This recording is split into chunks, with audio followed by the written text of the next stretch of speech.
Les trois petits cochons. Il était une fois trois petits cochons qui vivaient avec leur maman dans une petite chaumière. Un jour, la maman appela ses trois fils et leur dit qu'elle ne pouvait plus les élever parce qu'elle était trop pauvre. « Je voudrais que vous partiez d'ici et construisiez votre maison, dit-elle, mais prenez garde qu'elle soit bien solide pour que le grand méchant loup ne puisse entrer et vous manger. » La maman embrassa ses trois petits cochons et leur dit au revoir, les larmes aux yeux. Ils s'en allèrent de chez eux construire leur maison. Le premier petit cochon rencontra un homme portant une botte de paille. « Puis-je avoir un peu de paille pour construire ma maison ?» demanda le petit cochon. Et l'homme lui donna de la paille. Le second petit cochon avait rencontré un homme qui portait un chargement de bois. « Puis-je avoir quelques bouts de bois pour construire ma maison ?» demanda le petit cochon. Et l'homme lui donna le bois. Le troisième petit cochon, lui, avait rencontré un homme chargé de briques. « S'il vous plaît, monsieur, demanda le troisième petit cochon, puis-je avoir quelques briques pour construire ma maison ?» L'homme lui donna assez de briques pour bâtir une grande et solide maison. Les trois petits cochons rentraient joyeusement chez eux quand le grand méchant loup les aperçut. « Comme ils doivent être tendres, lequel vais-je manger en premier ? Je vais commencer par le petit cochon dans la maison de paille. » Il frappa à la porte. « Petit cochon, gentil petit cochon, laisse-moi entrer. » « Non, non, par le poil de mon petit menton. »« Alors je vais souffler, et ta maison s'envolera. »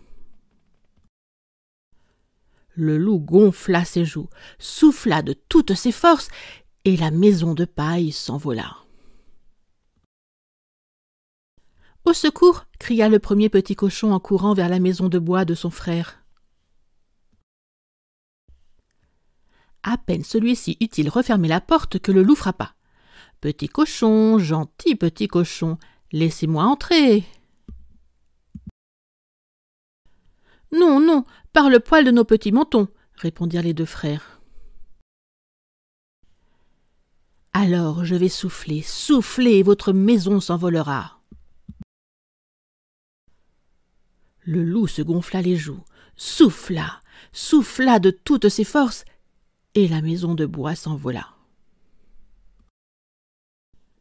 Au secours !» crièrent les deux petits cochons en courant aussi vite que possible vers la maison de briques de leur frère. « Ici, vous ne risquez rien, leur dit-il. Bientôt, la voix du loup résonna. « Petit cochon, gentil petit cochon, je peux entrer ? » « Non, non, par le poil de nos petits mentons. »« Alors vous allez voir, hurla le loup, je vais souffler sur votre maison et je vais la démolir. » Il prit alors sa plus profonde respiration et souffla comme un fou. Il souffla, souffla, souffla encore, mais cette fois-ci, il ne réussit pas à mettre la maison par terre. Cela rendit le loup fou furieux.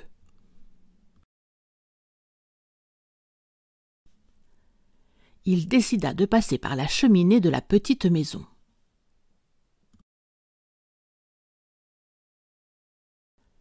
Pendant ce temps, le troisième petit cochon, qui était très rusé, alluma un grand feu dans la cheminée et y posa un chaudron rempli d'eau.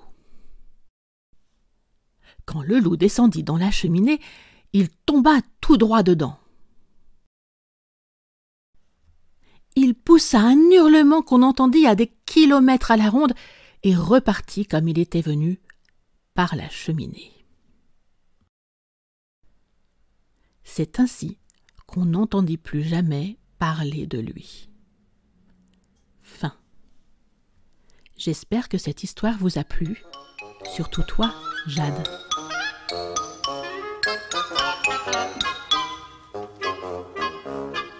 Qui craint le grand méchant loup? C'est peut-être vous, ce n'est pas nous. Voyez comme d'ailleurs on tient le coup. Tra la la la la na.